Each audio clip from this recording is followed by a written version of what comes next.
Hi students, welcome to PhD jobs and admission. This is Gauri. So in this video मैं आप सभी को Tezpur university में जो TUEE 2023 एग्ज़ाम होने वाली है उसमें जो रिसर्च मेथोडोलॉजी का सेक्शन है वो सिखा रही हूँ। एंड इन टुडेज सेशन में आप सभी को स्टेप्स ऑफ रिसर्च सिखाऊंगी by using MCQs। Okay, so steps of research ये टॉपिक बहुत ही इंपॉर्टेंट है रिसर्च मेथोडोलॉजी में, बिकॉज स्टेप्स ऑफ रिसर्च में वो सारे स्टेप्स है जो हम लोग फॉलो करते हैं जब भी हम लोग रिसर्च करते हैं। ओके, दैट्स वाई इस टॉपिक के ऊपर आपको हमेशा क्वेश्चंस एग्जाम्स में पूछे जाते हैं। That's why this session is very important to all of you. And आप सभी के जो कॉन्सेप्ट्स है relevant to steps of research वो भी क्लियर हो जाएंगे after viewing this session. But still if you have any doubts then आप सभी मुझे कमेंट करके पूछ सकते हो। Okay, so students, before starting this session मैं आप सभी को बताना चाहती हूँ कि ग्लोबल ऑनलाइन टीम आप सभी को रिसर्च मेथोडोलॉजी सब्जेक्ट के ऊपर कंप्लीट कोर्स प्रोवाइड करती है ताकि आप सभी लोग TUEE 2023 एग्जाम में क्वालिफाई हो सको। बिकॉज इस एग्जाम में आपको रिसर्च मेथोडोलॉजी के ऊपर काफ़ी क्वेश्चंस पूछे जाते हैं जब भी आप PhD के लिए एडमिशन लेना चाहते हो। And that's Y with the help of this course आप सभी लोग रिसर्च मेथोडोलॉजी में अच्छे मार्क्स स्कोर करके TUEE एग्जाम को क्वालिफाई कर सकते हो। सो इन दिस कोर्स हम आप सभी को full syllabus video lectures provide करते हैं जिसमें थियरीज एंड MCQs दोनों भी है।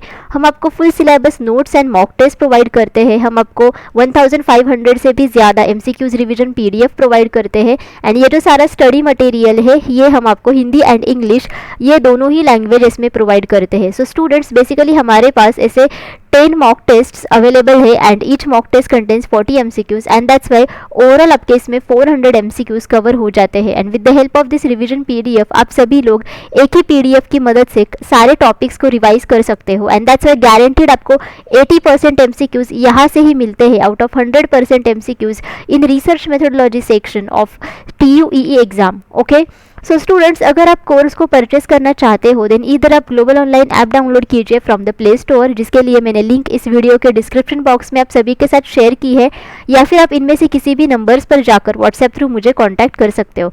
And the course fees are only 699 rupees which are really very less. Okay, so students, in sum actually in कम फीस में ग्लोबल ऑनलाइन टीम आप सभी को step by step guidance provide करती है कि ताकि आप सभी का जो एडमिशन है वो PhD के लिए हो जाए at Tezpur university. And as well global online team आप सभी को 100% पासिंग गारंटी प्रोवाइड करती है कि आप सभी लोग गारंटीड TUEE एग्जाम को क्वालिफाई कर सको। Okay, so students, now let us start with our today's session. Now the question 1 is, which of the following are the criteria of a successful interviewer? Now successful interviewer के इनमें से कौन से criteria है? Criteria means successful interviewer के पास इनमें से कौन से कैरेक्टरिस्टिक्स होने चाहिए? Whether ethical, open-minded, gentle and sensitive, balanced, rigid and harsh in comments. Okay, so students, जो सक्सेसफुल इंटरव्यूअर होते हैं उनके पास काफ़ी सारे कैरेक्टरिस्टिक्स होने चाहिए। एंड उनमें से सबसे पहला कैरेक्टरिस्टिक्स है एथिकल बिहेवियर। ओके, सो इंटरव्यूअर को एथिकली बिहेव करना चाहिए विद द इंटरव्यूवी।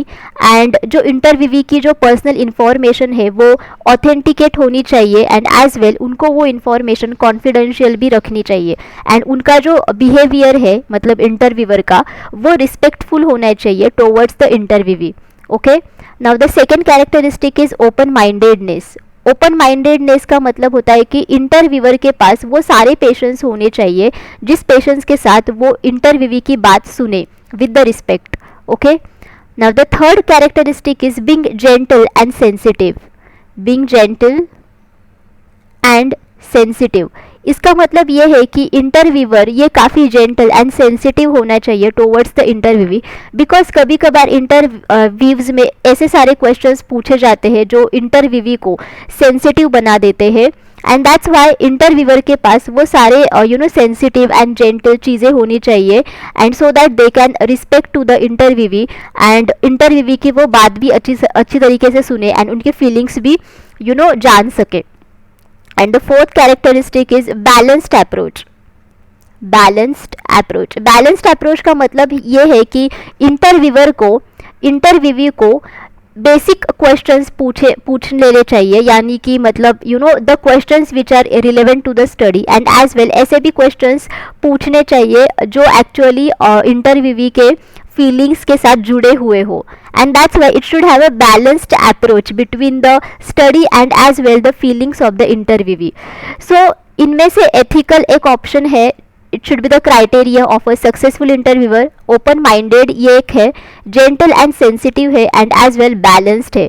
सो ये फोर्थ जो ऑप्शंस है ये सब एक्चुअली सक्सेसफुल इंटरव्यूअर के क्राइटेरियाज है. बट इनमें से सिर्फ एक ऑप्शन यानी कि rigid and harsh in comments, ये सिर्फ एक ऑप्शन सक्सेसफुल इंटरव्यूअर का क्राइटेरिया नहीं है. Because rigid and harsh in comments ये बेसिकली इंटरव्यूअर के अनएथिकल बिहेवियर्स होते हैं. ओके, एंड इंटरव्यूअर के पास ये बेसिकली कैरेक्टरिस्टिक नहीं होना चाहिए जब भी वो इंटरव्यू लेता है ऑफ द इंटरव्यूवी.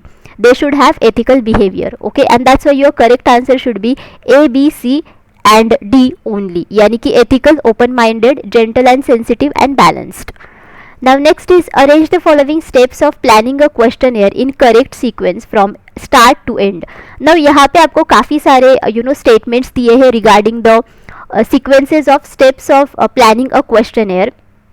एंड हमें ये सारे के सारे जो सीक्वेंसेस है वो एक्चुअली आपको लगाने हैं इन द प्रॉपर सीक्वेंस. मतलब ये जो सारे स्टेप्स है ये आपको प्रॉपर सीक्वेंसेस में लगाने हैं, and after that you need to give the order.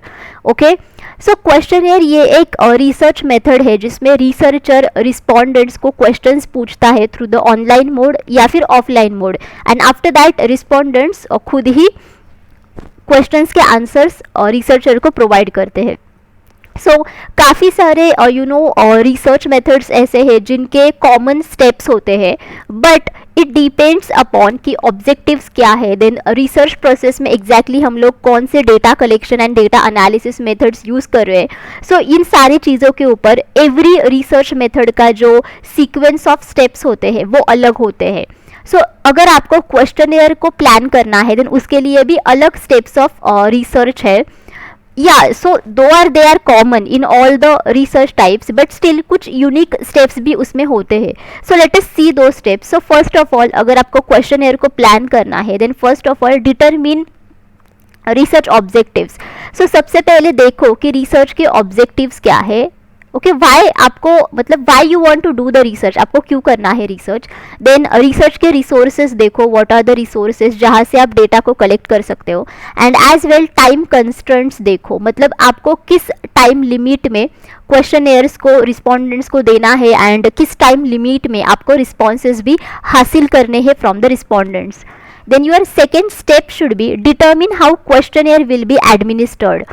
मतलब आप क्वेश्चनर्स किस फॉर्म से लोगों तक पहुंचाओगे.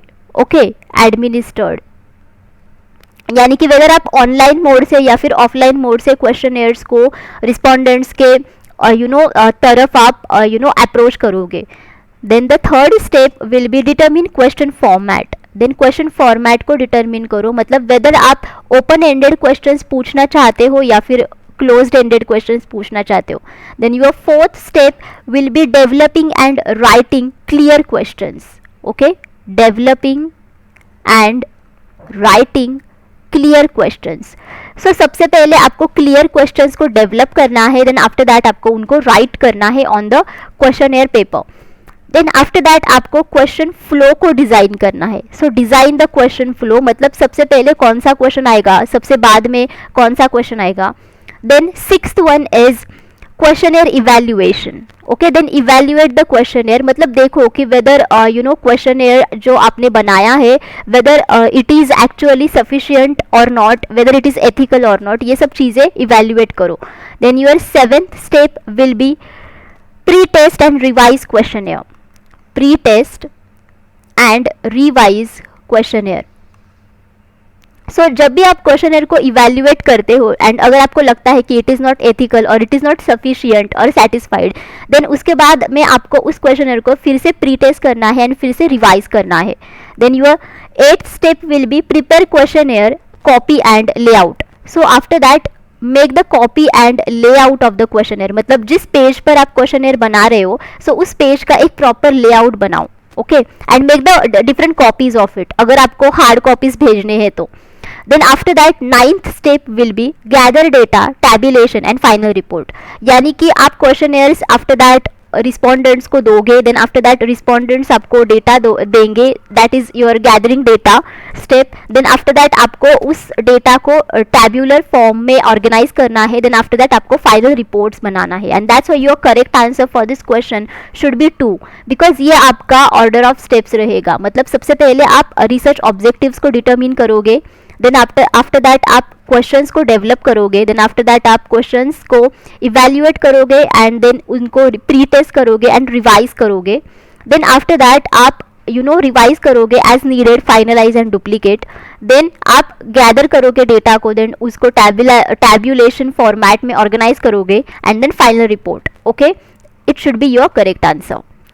Now next is, in using the hypothetico-deductive research paradigm, which of the following sequences is considered appropriate? Now अगर आप hypothetico-deductive research paradigm से अगर आप रिसर्च करोगे, then इनमें से कौन सा ऑप्शन ऐसा है जिसमें प्रॉपर सीक्वेंस है अगर आप इस पैराडिम के साथ रिसर्च करोगे? ओके, सो हाइपोथेटिको डिडक्टिव रिसर्च पैराडिम का मतलब होता है कि हाइपोथेटिको डिडक्टिव रिसर्च पर्सपेक्टिव। सो इसमें जो दो शब्द है यानी कि हाइपोथेटिको एंड डिडक्टिव। सो हाइपोथेटिको का मतलब होता है कि hypothesis part which is arising from source, मतलब हाइपोथेटिको पार्ट में आप हाइपोथेसिस को बनाते हो from the data which is you have collected. Then deductive research part में आप टेस्ट कॉन्सिक्वेंसेस को ड्रॉ करते हो फ्रॉम हाइपोथेसिस, यानी कि आप हाइपोथेसिस को टेस्ट करते हो in the deductive research part. And that's Y इसमें दो प्रकार के प्रोसीजर्स है, एंड उसमें से सबसे पहले पार्ट में आप हाइपोथेसिस को बनाते हो from the source, and in the second part of the research आप उसी हाइपोथेसिस को टेस्ट करते हो by using the statistical techniques. And that's why hypothetico deductive research paradigm से अगर आप रिसर्च करते हो देन उसमें काफ़ी सारे स्टेप्स इन्वॉल्व है, एंड उसमें से सबसे पहला स्टेप है identify broad problem area. So सबसे पहले प्रॉब्लम एरिया को आपको आइडेंटिफाई करना है, and this is basically the first step of any kind of research type. Okay, सबसे पहले आपको रिसर्च प्रॉब्लम को आइडेंटिफाई करना है एंड आफ्टर दैट उसको इस्टेब्लिश करना है। Then your second step would be define problem statement. So after that define the problem statement, जैसे कि मैंने बोला कि आइडेंटिफाई करके उसको आपको इस्टेब्लिश करना है यानी कि डिफाइन करना है। Then your third step will be develop hypothesis. Then after that आपको हाइपोथेसिस को डेवलप करना है based on the sources. So from the first stage towards the third step, ये एक्चुअली आपका हाइपोथेटिको रिसर्च का पार्ट हो गया। Okay, now after that from the fourth step आपका जो पार्ट शुरू हो जाएगा वो होगा डिडक्टिव रिसर्च का पार्ट। ओके, सो फोर्थ स्टेप को आपको मेजर्स को डिटरमिन करना है। मेजर्स को डिटरमिन करना है यानी कि आपको वेरिएबल्स को डिटरमिन करना है कि किस वेरिएबल्स के साथ आप स्टडी करना चाहते हो एंड किस वेरिएबल को आप कांस्टेंट रखोगे, किस वेरिएबल को आप कंट्रोल करोगे। Then your fifth step will be data collection. Then after that आपको डेटा को कलेक्ट करना है, बिकॉज आपने तो अभी हाइपोथेसिस को तो फॉर्मुलेट किया। So based upon the hypothesis that you have collected और prepared, so upon that hypothesis आपने मेजर्स बनाए। ओके, देन आफ्टर दैट उसी मेजर्स के आधार पर आप डेटा को कलेक्ट करोगे। Then your sixth step will be data analysis. Okay, data को आपको एनालाइज करना है by using different statistical techniques, and your seventh step will be interpretation of data, and उसी डेटा को आपको interpret भी करना है। Okay, that's why your correct answer for this question would be 2, that is this one, because इसमें सबसे पहले आपको रिसर्च प्रॉब्लम को इस्टेब्लिश करना है, देन हाइपोथेसिस को बनाना है, देन हाइपोथेसिस को टेस्ट करना है, then arrive at generalization and conclusion. Arrive at generalization यानी कि इसमें आपका जो इंटरप्रिटेशन का जो पार्ट है वो आएगा। सो आप डेटा को इंटरप्रेट करने के बाद आपके जो रिजल्ट्स आते हैं, सो उन रिजल्ट्स को आप बाकी के सिचुएशंस के साथ कंपेयर करते हो एंड उन पे बेसिकली आप लगाते हो और जनरलाइज करते हो, एंड डेफिनेटली आफ्टर दैट आप कंक्लूड करते हो all your research process. Okay, so बाकी के ऑप्शंस आपके एलिमिनेट हो जाएंगे, बिकॉज इसमें सबसे पहले जो स्टेप है वो है हाइपोथेसिस मेकिंग, इसमें है हाइपोथेसिस मेकिंग एंड इसमें है हाइपोथेसिस टेस्टिंग। बट अगर आप हाइपोथेटिको डिडक्टिव रिसर्च पैराडिम से रिसर्च करोगे देन उनमें से सबसे पहला जो आपका स्टेप होना चाहिए वो यही होना चाहिए कि आपको रिसर्च प्रॉब्लम को आइडेंटिफाई करके उसको डिफाइन करना है। Okay, and that should be your correct answer. And किसी भी रिसर्च प्रोसेस में आप सबसे पहले हाइपोथेसिस को बनाते नहीं हो, ये आपकी पहली स्टेप होती ही नहीं है, and that's why according to this concept आपके सारे ऑप्शंस एलिमिनेट हो जाएंगे. सो बचा हुआ ऑप्शन है 2 which will be your correct answer. What is the advantage of direct measurement of outcomes over modelled estimates? So अगर आप आउटकम्स के डायरेक्ट मेजरमेंट लेते हो देन वो चीज़ आपके लिए बहुत एडवांटेजियस है ओवर द मॉडल्ड एस्टिमेट्स. सो वो एडवांटेजियस क्यों है और वो एडवांटेज एग्जैक्टली क्या है? Weather it is more reliable or it is essential in scientific activity or it is easier to implement or it is inseparable from experimental conditions. So students, अगर आप direct measurement लेते हो outcomes के then इसमें काफ़ी ज़्यादा authenticity होती है एंड ये मेजरमेंट्स बेसिकली एविडेंस के आधार पर होते हैं एंड प्रॉपर ऑब्जर्वेशंस के आधार पर होते हैं. ओके, एंड दैट्स वाई ये मेजरमेंट्स काफ़ी रिलायबल होते हैं over the modelled estimates. Okay, and इसे एम्पिरिकल मेजरमेंट भी कहा जाता है बिकॉज इसमें एविडेंसेस होते हैं, इसमें प्रॉपर ऑब्जर्वेशंस होते हैं and that's why it is called as empirical. And कभी भी कोई भी साइंटिफिक एक्टिविटी ये एम्पिरिकल चीज़ों के ऊपर ही फोकस रहती है एंड उसके ऊपर ही डिपेंड रहती है. And that's why direct measure of outcomes is more reliable over modelled estimates and that's why it is advantageous. And अगर आप मॉडल्ड एस्टिमेट्स की बात करते हो then they are limited by accuracy and reliability of underlying models because उसमें काफ़ी सारे models होते हैं एंड अगर उस मॉडल्स में एक्यूरेसी एंड रिलायबिलिटी अगर कम है देन ऑब्वियसली आपके जो मेजरमेंट्स है वो आपको ऑथेंटिकेट नहीं मिलते हैं एंड वो रिलायबल भी नहीं मिलते हैं. Okay, and that's why your correct answer should B 1 because modelled estimates में आपको मैथमेटिकल और स्टैटिस्टिकल मॉडल्स का इस्तेमाल करना पड़ता है एंड उन मैथमेटिकल एंड स्टैटिस्टिकल मॉडल्स की जितनी भी एक्यूरेसी होती है so depending upon that accuracy आपको रिजल्ट्स मिलते हैं. But in the direct measurement of outcomes आपको एज इट इज़ रिजल्ट्स के आउटकम्स को मेजर करना है as it is and that's why वो ज़्यादा ऑथेंटिकेट एंड रिलायबल होते हैं than the modelled estimates. Okay, A hypothetical variable used to explain causal links between other variables. So इनमें से कौन सा hypothetical variable ऐसा है जो हम लोग यूज़ करते हैं ताकि हम दो वेरिएबल्स के बीच में जो कॉजल लिंक्स है उनको एक्सप्लेन कर सके. So whether it is confounding variables, whether it is intervening variable, whether it is dependent variable और whether it is independent variable. So students, इनमें से जो डिपेंडेंट वेरिएबल है we are familiar with it कि dependent variables को researcher हमेशा study करना चाहता है एंड डिपेंडेंट वेरिएबल्स ये इफेक्ट वेरिएबल्स होते हैं यानी कि एक्चुअली इफेक्ट वेरिएबल्स के जो मेजरमेंट्स हमें मिलते हैं so these are the last outcomes of our research process.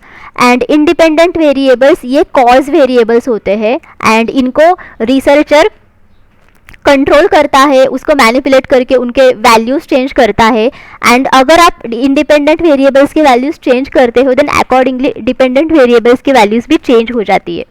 Okay, and remaining options are confounding and intervening variables. So intervening variables ये एक हाइपोथेटिकल वेरिएबल्स होते हैं जिनका इस्तेमाल हम लोग करते हैं ताकि हम दो वेरिएबल्स के बीच के कॉजल लिंक्स को एक्सप्लेन कर सके. That's why your correct answer is intervening variable. So for example अगर रिसर्च में दो प्रकार के वेरिएबल्स है independent and dependent variable and उनके जो कॉजल लिंक्स है और उनके जो रिलेशनशिप है वो अगर आपको स्टडी करने हैं सो वो रिलेशनशिप्स कैसे अराइज हुए, how they are formulated.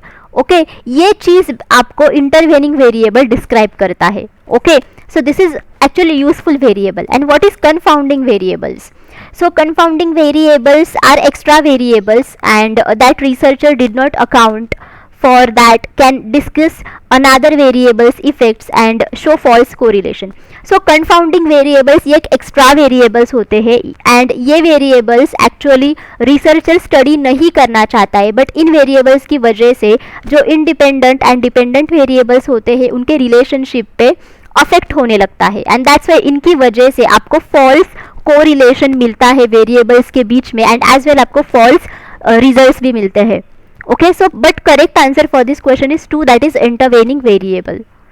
Next is in data processing what does the abbreviation SAP stand for. So अगर आप डेटा को प्रोसेस कर रहे हो after the data collection then in that case जो SAP होता है उसका फुल फॉर्म क्या है. So basically SAP is a abbreviation and यहाँ पे आपको उसका फुल फॉर्म पूछा है.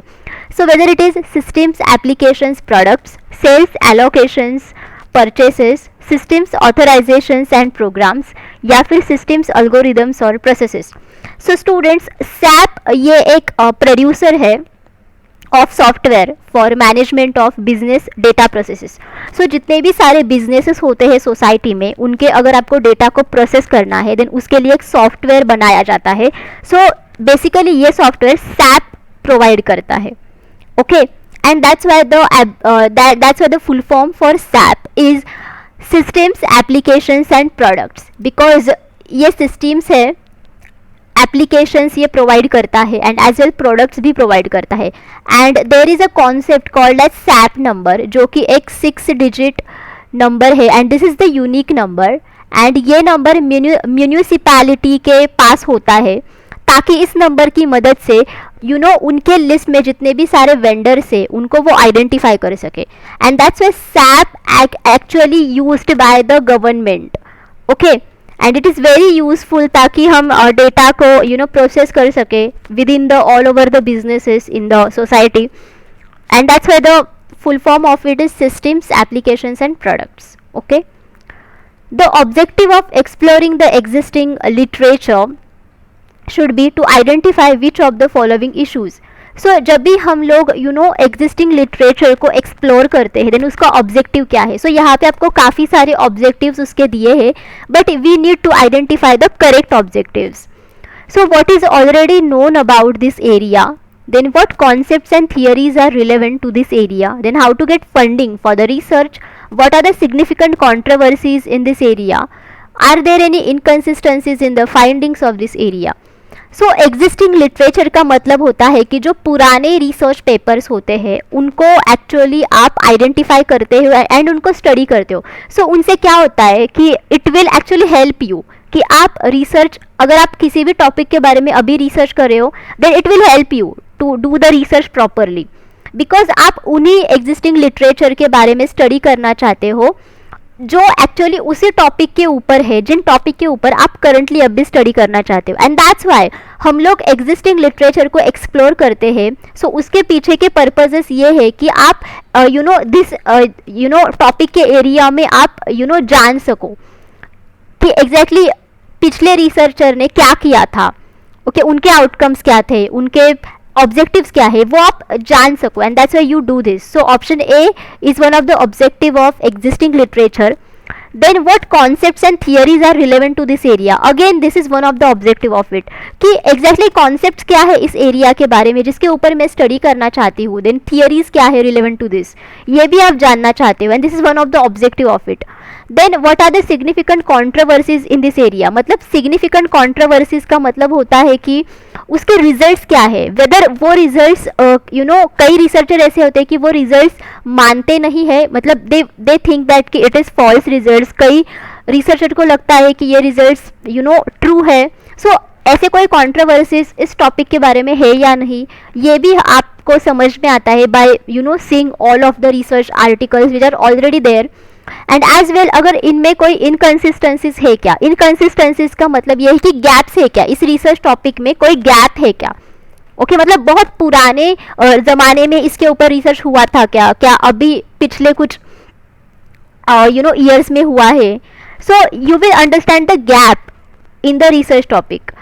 सो ये भी आपको समझ में आता है. एंड आपको रिसर्च में कितना फंडिंग चाहिए एंड कितना आपको मिलेगा, इस चीज़ के लिए आप एग्जिस्टिंग लिटरेचर को आइडेंटिफाई नहीं करते हो.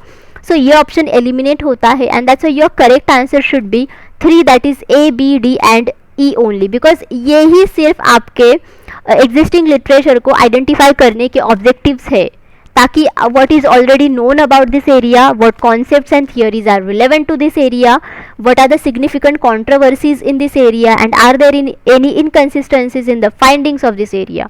Okay. Next, a university teacher intends to study the relationship between level of aspiration and achievement of rural children. Which design of research will be most appropriate in the context? So, एक university teacher है and वो study करना चाहता है कि students के जो level of aspiration है एंड उनका जो अचीवमेंट है वो क्या है. बेसिकली वो यहाँ पे रूरल चिल्ड्रन के बारे में स्टडी करना चाहता है. सो इसके लिए वो इनमें से कौन सा रिसर्च डिज़ाइन फॉलो करेगा, weather he will follow experimental research design और एक्सपोस्ट फैक्टर रिसर्च डिज़ाइन और हिस्टोरिकल रिसर्च डिज़ाइन और सर्वे research design. So let us see this research designs first of all, and उनमें हम लोग क्या कर सकते हैं, एंड आफ्टर दैट हम लोग देखेंगे कि इस स्टडी को आप किस रिसर्च डिज़ाइन से अच्छी तरीके से सॉल्व कर सकते हो. सो एक्सपेरिमेंटल रिसर्च डिज़ाइन में एक्सपेरिमेंट्स किए जाते हैं जिसमें रिसर्चर इंडिपेंडेंट वेरिएबल्स को आइसोलेट करता है, उसको मैनिपुलेट करता है, एंड उसका जो इफेक्ट है वो डिपेंडेंट वेरिएबल पर क्या होता है वो स्टडी करता है. And that's why experimental research design में cause and effect relationship between the variables इनको इस्टेब्लिश किया जाता है. Okay, ex post factor research design में क्या होता है, इसमें जो एक्चुअली पहले से ही जो सिचुएशन हो चुका है उसका जो इफेक्ट है उस पर आप लोग ज़्यादा फोकस करते हो, एंड उस इफेक्ट के जो कॉजेस है उसको आप स्टडी करते हो, and based upon the causes of the effect आप देखते हो कि ये इफेक्ट ऐसा क्यों हुआ. सो बेसिकली जो बीता हुआ इंसिडेंस है उनके अंदर जो वेरिएबल्स है उनको आप यहाँ पे स्टडी करते हो कि exactly what is the relationship between the variables. And जैसे ये इंसिडेंस पहले से ही हो चुका है, सो इनमें जो वेरिएबल्स है इनको रिसर्चर कंट्रोल नहीं कर सकता है बिकॉज वो पहले से ही हो चुके हैं, and that's why no one can control it. And historical research design में जो पास्ट इवेंट्स है उनके ऊपर स्टडी किया जाता है ताकि वो इवेंट्स वैसे क्यों थे एंड उनकी वजह से हमारा आज का प्रेजेंट ऐसा क्यों है वो आप स्टडी करते हो. And there are lots of similarities between ex post factor research design and historical research design. But यही डिफरेंस ये है कि एक्सपोस्ट फैक्टर रिसर्च डिज़ाइन में आप कॉज एंड इफेक्ट रिलेशनशिप को स्टडी करते हो, बट हिस्टोरिकल रिसर्च डिज़ाइन में आप कॉज एंड इफेक्ट रिलेशनशिप को स्टडी नहीं कर सकते हो. Okay, and survey research design में आपको एक्चुअली अगर डिस्क्रिप्टिव आंसर्स चाहिए फ्रॉम योर रिस्पोंडेंट्स देन आप सर्वे रिसर्च डिज़ाइन को करते हो, एंड इसमें आप रिस्पोंडेंट्स को क्वेश्चंस पूछते हो, मे बी ऑनलाइन मोड से या फिर ऑफलाइन मोड से, एंड रिस्पोंडेंट्स आपको आंसर्स प्रोवाइड करते हैं. सो अगर आप ये सारे के सारे रिसर्च डिज़ाइन देखोगे देन इनमें से आप एक्सपोस्ट फैक्टर रिसर्च डिज़ाइन को फॉलो करोगे अगर आपको जानना है कि level of aspiration and achievement of rural children इनके बीच में एग्जैक्टली क्या रिलेशनशिप है. बिकॉज लेवल ऑफ एस्पिरेशन को रिसर्चर कंट्रोल नहीं कर सकता है, बिकॉज किसी का एस्पिरेशन एंड उसका जो लेवल है वो होने के बाद ही आप उसको स्टडी कर सकते हो. एंड दैट्स वाई ये पहले से ही हो चुका है एंड फिर भी आप उसको स्टडी करना चाहते हो, and as well this kind of variable is not under your control, and that's why आप इसमें एक्सपोस्ट फैक्टर रिसर्च डिज़ाइन को ज़्यादा से ज़्यादा फॉलो कर सकते हो. बिकॉज इसमें देखो लेवल ऑफ एस्पिरेशन को आप स्टडी करना चाहते हो and achievement of rural children को स्टडी करना चाहते हो, right. So level of aspiration will be उनका कॉज इफेक्टिव होगा, सॉरी कॉज वेरिएबल होगा, एंड जो अचीवमेंट ऑफ रूरल चिल्ड्रन है वो उनका इफेक्ट वेरिएबल होगा. Okay, because achievement will be the effect of the cause, right. So cause है level of aspiration and effect है achievement of rural children. So किसी का अचीवमेंट एंड एज वेल किसी का लेवल ऑफ एस्पिरेशन ये दोनों भी चीज़ें आप एक्चुअली ऑन गोइंग तो टेस्ट नहीं कर सकते हो, अगर वो हो चुका है तब भी आप टेस्ट करोगे. All of you understood, and that's why in this case आप एक्सपोस्ट फैक्टर रिसर्च डिज़ाइन को फॉलो कर सकते हो. Next is what term is given for the details on application form that normally include a candidate's name, date of birth, gender, marital status and address. So इनमें से कौन सा option ऐसा है ओके जो नाम आप एप्लीकेशन फॉर्म में देते हो जिसमें नॉर्मली आप कैंडिडेट्स का नेम लिखते हो, आप डेट ऑफ बर्थ लिखते हो, जेंडर लिखते हो, मैरिटल स्टेटस लिखते हो, एड्रेस लिखते हो. सो वेदर पर्सनैलिटी आइटम्स है ये या फिर वर्क एक्सपीरियंस है या फिर पर्सनल इन्फॉर्मेशन है या फिर रेफरेंस चेक्स है. सो स्टूडेंट्स अगर किसी भी एप्लीकेशन फॉर्म है एंड उसमें अगर आप कैंडिडेट्स का नाम, उसका डेट ऑफ बर्थ, उसका जेंडर, उसका मैरिटल स्टेटस एंड एड्रेस, इन सब चीज़ों के बारे में अगर आप इंफॉर्मेशन प्रोवाइड करते हो then obviously that would be the personal information, because किसी भी कैंडिडेट का वो पर्सनल इन्फॉर्मेशन होगा. Okay, that's why your correct answer should be 3. And your work experience means कि आपने अगर किसी भी ऑर्गेनाइजेशन में काम किया है, देन वहाँ पे आपने किस प्रकार का काम किया है, कितने पीरियड में आपने काम किया है। ओके ये सब चीज़ें जब भी आप डिस्क्राइब करते हो, then all of this things come under work experience. And reference checks यानी कि फॉर एग्जाम्पल अगर आप किसी भी प्रकार का एप्लीकेशन फॉर्म फिलअप कर रहे हो, देन एट द एंड वहाँ पे रेफरेंसेस का ऑप्शन होता है, जिसमें एक्चुअली आप आपके रेफरेंसेस के नाम्स देते हो, यानी कि जैसे कि जो लोग आपको जानते हैं उनके नाम्स आप प्रोवाइड करते हो, ताकि जिस इंस्टीट्यूट में आप एप्लीकेशन करना चाहते हो वो इंस्टीट्यूट आपका जो मार्किंग का ऑथेंटिसिटी है वो चेक कर सके, आपकी डिग्री कितनी ऑथेंटिकेट है वो चेक कर सके, एंड एज वेल आपका काम कैसा है वो भी चेक कर सके। Okay so your correct answer should be 3 over here. Next is which of the following sampling techniques in research imply randomization and equal probability of drawing the units? So इनमें से कौन से सैम्पलिंग टेक्निक्स ऐसे हैं जिसमें आप randomly samples को select कर सकते हो एंड इसमें सभी कैंडिडेट्स के इक्वल चांसेस होते हैं और इक्वल प्रोबेबिलिटी होती है सिलेक्ट होने में in the study. So whether it is quota sampling, whether it is snowball sampling, whether it is stratified sampling or dimensional sampling or cluster sampling. So students जैसे कि I hope so कि आप सभी को पता है कि सैम्पलिंग टेक्निक्स के 2 टाइप्स होते हैं, जिसमें से सबसे पहला है प्रोबेबिलिटी सैम्पलिंग टेक्निक एंड दूसरा है non probability sampling technique. And probability sampling technique में एक्चुअली हर एक कैंडिडेट को इक्वल चांसेस होते हैं स्टडी में पार्टिसिपेट करने के लिए, and non probability sampling technique में researcher according to his criteria वो उन्हीं पार्टिसिपेंट्स को स्टडी में पार्टिसिपेट कर लेता है। ओके एंड इनमें से जो स्ट्रैटिफाइड एंड क्लस्टर सैम्पलिंग है ये दोनों भी प्रोबेबिलिटी सैम्पलिंग टेक्निक्स है, बिकॉज इन दोनों में भी रिसर्चर रैंडमली सैम्पल्स को सिलेक्ट करता है। सो इन दोनों ही सैम्पलिंग टेक्निक में आप टारगेट पॉपुलेशन को सब ग्रुप्स में डिवाइड करते हो, बट इन स्ट्रैटिफाइड सैम्पलिंग आप उन्हीं सब ग्रुप में से रैंडमली सैम्पल्स को सिलेक्ट करते हो, एंड इन क्लस्टर सैम्पलिंग आप उन्हीं सब ग्रुप्स को as it is randomly select करते हो, okay as a study population. All of you getting? And इनमें से जो कोटा सैम्पलिंग है, स्नोबॉल सैम्पलिंग है एंड डायमेंशनल सैम्पलिंग है, ये तीनों भी नॉन प्रोबेबिलिटी सैम्पलिंग टेक्निक्स है, जिसमें कोटा सैम्पलिंग में भी आप टारगेट पॉपुलेशन को सब ग्रुप्स में डिवाइड करते हो, बट इसमें सभी ग्रुप्स में कॉमन कैरेक्टरिस्टिक्स होते हैं एंड रिसर्चर इंटेंशनली वही लोगों को उन्हीं ग्रुप्स में लेता है, मतलब यहाँ पे कोई भी रैंडमली सिलेक्शन होता नहीं है जैसे आप स्ट्रैटिफाइड एंड क्लस्टर सैम्पलिंग में करते हो।